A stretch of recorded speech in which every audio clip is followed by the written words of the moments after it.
Hey y'all, welcome back. Today we're checking out why the worst singer of all time sold out every concert. I don't remember selling out a concert. Oh, sorry.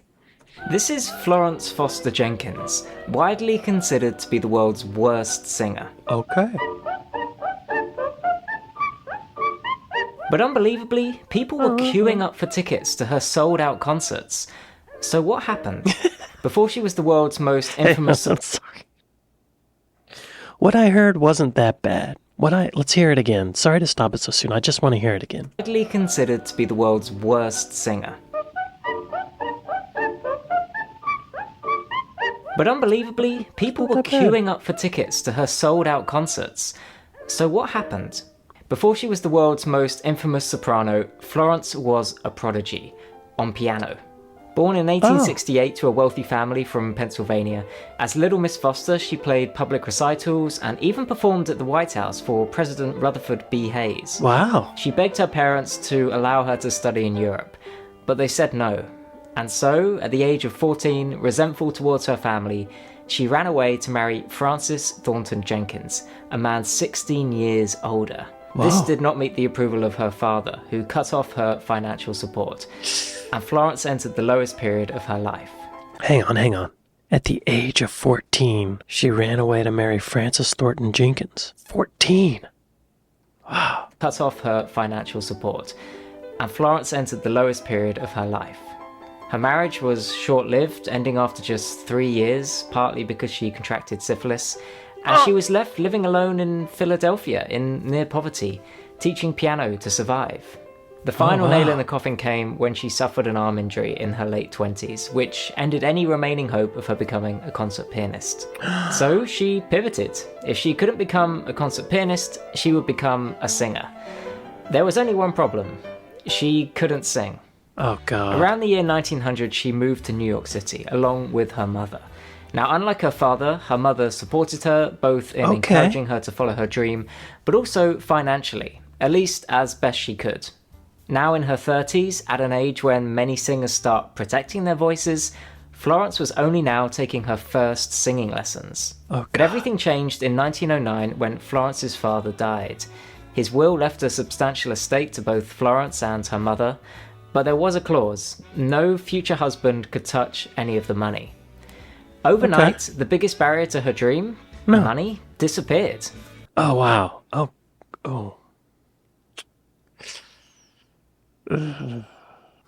So she was a piano prodigy. She wanted to study in Europe. Her parents were like, no. Which seems like a reasonable no, right? No, you can't go off to Europe and study piano. But she's like, well, F y'all, I'm going to get married to this 30-year-old man and I'm 14. And their father's like, well, if you're going to go get married to this 30-year-old man while you're 14, I'm not going to give you any more money. She's like, fine. But then she got syphilis. Wow. I think back then syphilis was kind of maybe a bigger deal. I don't know. Did they have penicillin back then? I think they did. Hang on. When was penicillin discovered?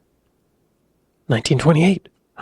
So no. So she may have had some lingering issues for a little while. I don't know. How do you cure it back then? I don't know. Hang on. Sorry to dwell on the syphilis. How was syphilis cured before penicillin? Mercury-based treatments. Oh gosh. Arsphenamine, heat therapy, sweat baths. That doesn't sound fun. I don't know what that is, but that doesn't sound fun. So she gets syphilis, and she got divorced. She didn't get any money out of the divorce, I don't think. So she was destitute. She started giving piano lessons, but then she hurt her arm so bad that she couldn't play the piano anymore, or as well. Her and her mom moved to New York. Then her dad died. So her mom moved to New York with her while their dad was still in Pennsylvania. I don't know what was up with that. But then her dad died. But then her dad said, you can have my money, but none of your future husbands can touch it. That's reasonable. Y'all, I feel like her parents were reasonable people. And she was just a rock star. Right? She had big dreams. Okay. The biggest barrier to her dream, money, disappeared. Wow, that must be nice, huh? Overnight, the biggest barrier to her dream, money, disappeared. With financial security and her mother's support, Florence went all in. She had more Why didn't she go into modeling? lessons, rented studios, and soon after met Claire Bayfield, a British actor who became her manager and would become a lifelong friend. The transformation from down-and-out piano prodigy to would-be soprano was officially underway. She may not have been able to sing, but Florence did have a few things going for her. Her piano training gave her a good understanding of music and repertoire, and her wealthy upbringing gave her social instincts and the ability to communicate with New York's elite society. Okay. Early 20th century New York saw a time when women's clubs and music clubs were booming, and Florence was the ideal character to direct many of them. This gave her experience securing venues, booking artists, and writing programs. Florence was soon a respected member of New York's musical elite. Wow. She didn't sing or play at these events, but they certainly helped to build her reputation. Fake it till you make it, Florence, right? Florence had climbed from near poverty to a much-loved member of Manhattan's music scene. But of course, this wasn't what Florence really wanted. And this is where the story gets interesting.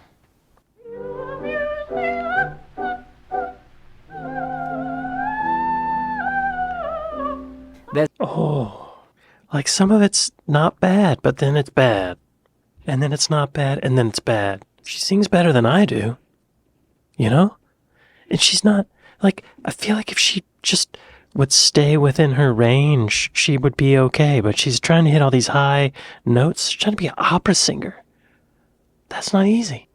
Like, if she just sang pop music or, like, folk music, it'd probably be fine.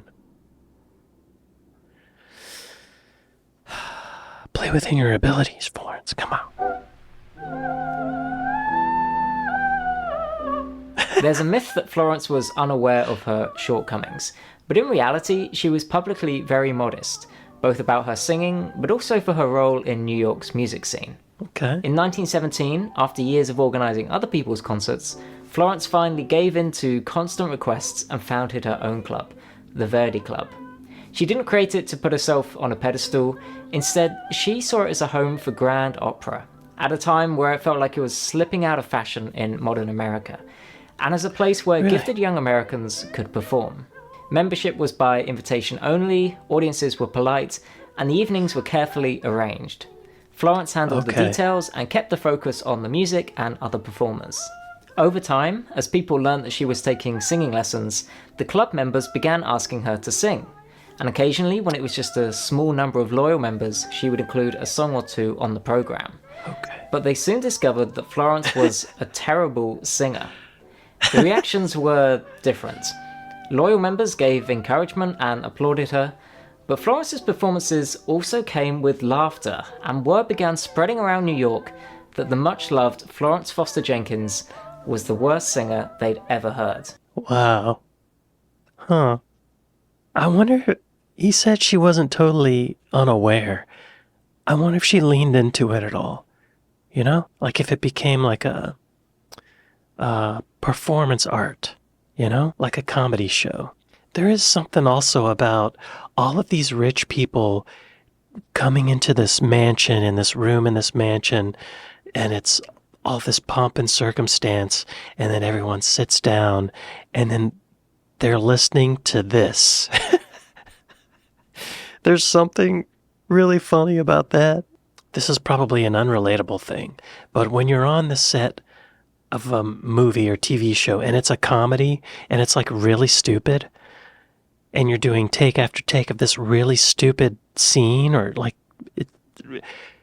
it becomes more and more funny because you realize that you're on a movie set, and there's all this catering, and there's all this expensive equipment, and you're in a soundstage, and all this stuff is going towards filming this really stupid thing. It makes it even funnier.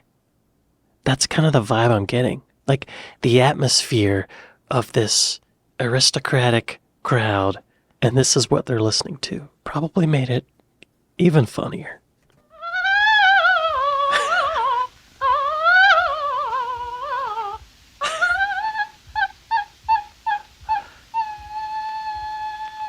As Florence gained confidence and began singing even more, members would bring guests just to hear Florence. Yeah. And those guests then told other people as well.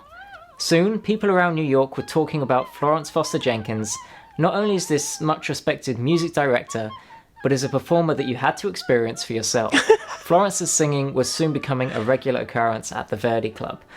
And these costumes. These costumes.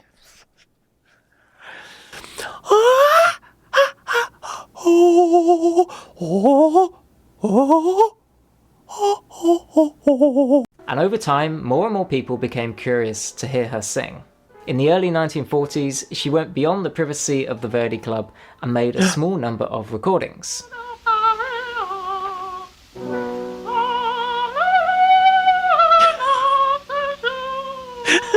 The recordings were intended to be sold to just members of the club, but copies soon began circulating around New York.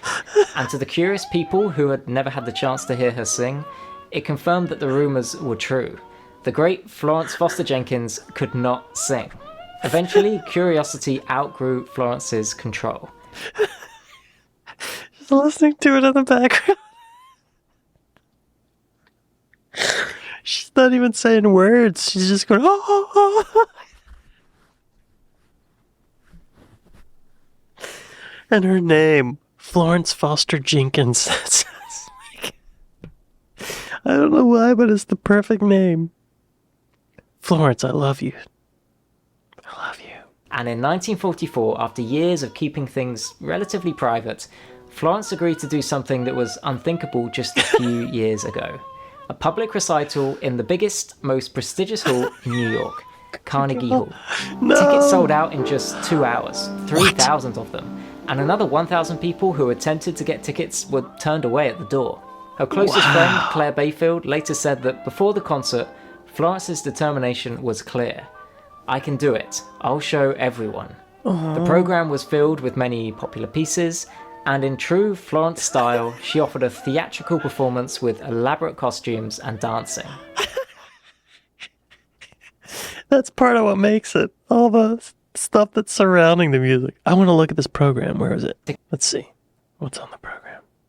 Arias Divinitus to Styx by Gluck. The Queen of the Night by Mozart. Then an intermission. Okay, intermission.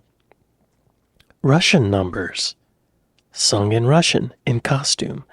BSC, Melody, Prelude 16 by Bach. Fantasy story. Oh.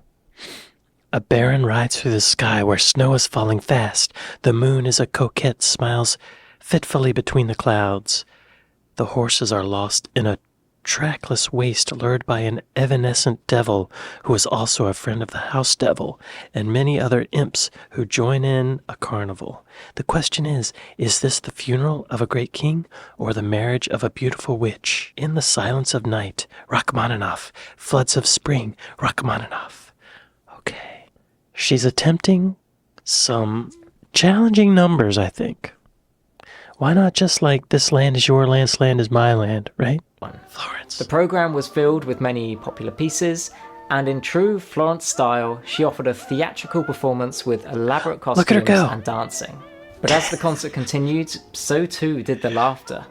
One of those in attendance was the songwriter Cole Porter, who reportedly stomped his cane into his foot to hold his laughter. Another in attendance was Marge Champion, who was working for Disney at the time. I was completely unprepared for the fact that she didn't mind in the slightest that everyone in the room was rolling with laughter. The next day's papers, however, were not so kind. The New York Sun wrote, much of her singing was hopelessly lacking in any semblance of pitch, but the further a note was from its proper elevation, the more the audience laughed and applauded. The New York Post wrote that it was one of the weirdest jokes New York had ever seen, but then came a shock that no one was expecting. Florence suffered a heart attack just 5 days after the concert and died only a month later. It almost feels like fate that she fulfilled her greatest dream just weeks before her passing, and lived the story from living in near poverty to selling out New York's most prestigious venue. The laughter wasn't hateful, she was a much loved member of New York's music scene. She just did things differently. People may say that I can't sing, but no one can ever say that I didn't sing. People may say that I can't sing, but no one can ever say that I didn't sing. Huh. I mean, yeah. Yeah. No one can say that you never sang, Florence. Wow. She went for it. Good for her, I guess. She must have heard the laughs. Like, she read these reviews, right? Was she in on it? She must have heard herself. She played the piano. She had a musical background. She probably listened to the recording she made, right? I hope she was in on it. But I have a feeling maybe she wasn't totally. I don't know. Oh, that's the end. Okay. Y'all be sure to go to David Hartley and like and subscribe. That was great. I want to see if we can find some of those recordings. Florence Foster Jenkins. Oh, there's a movie. Oh! Meryl Streep played her. I vaguely remember seeing ads for that. I wonder if I can play the trailer. I'm so excited. We're going to make a recording. Bravo! It was wonderful, Bunny. Want to try another take? Well, I don't see why. That seemed perfect to me. When I was 16 years old, my father told me that if I didn't give up music, he'd cut me off. Of course, he didn't understand. Music is my life. Cosme McMoon? That's me, sir. Maestro, this is the talented young man I was telling you about. And let's get started.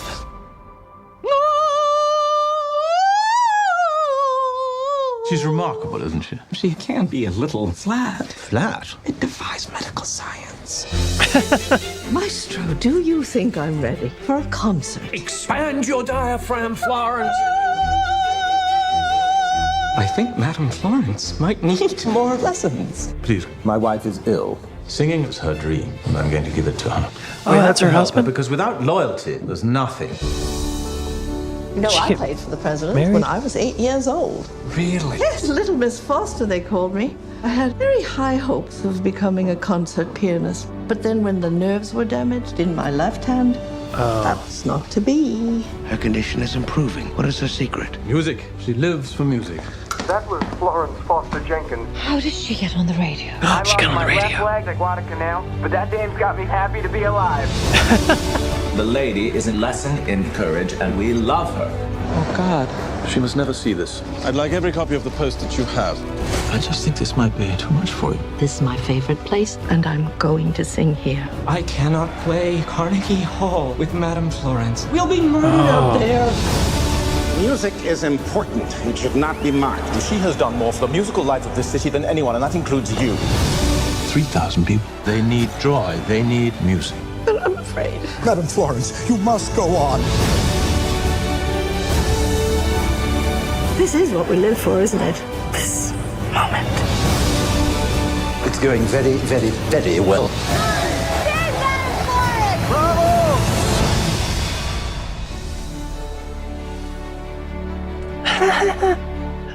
Oh, I have to watch that. I wonder how close it is to the actual story. So Hugh Grant plays her husband. David Hartley didn't mention that she got married again, I don't think. Oh, let's see what this is.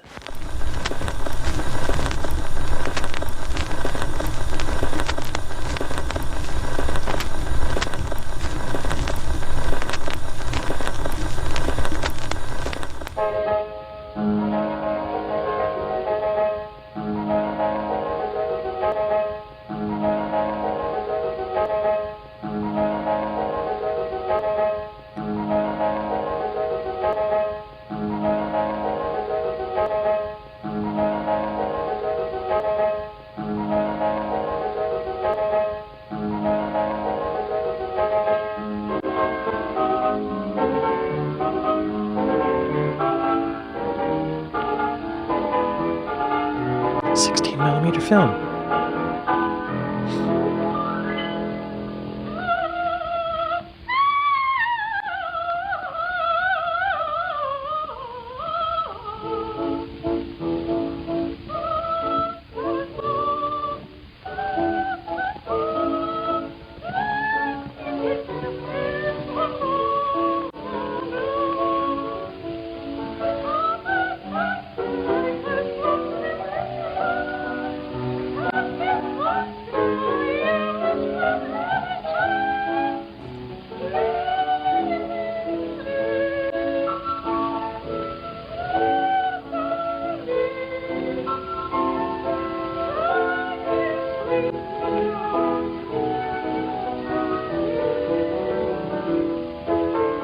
Look at her go.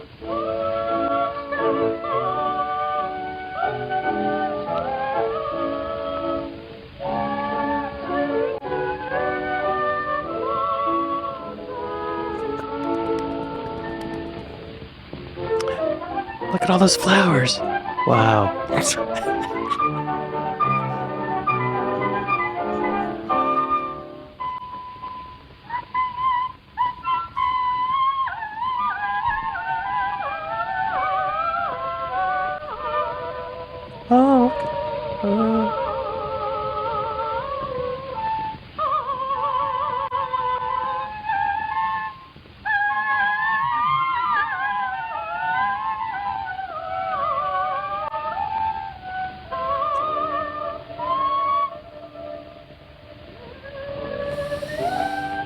Okay.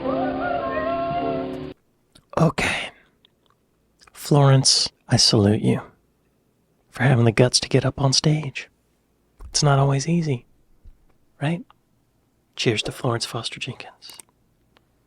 Cheers to you, Florence. Thank you for all you did for music. Thanks for inspiring what looks like a great film. Cheers to Florence, y'all. Florence Foster Jenkins.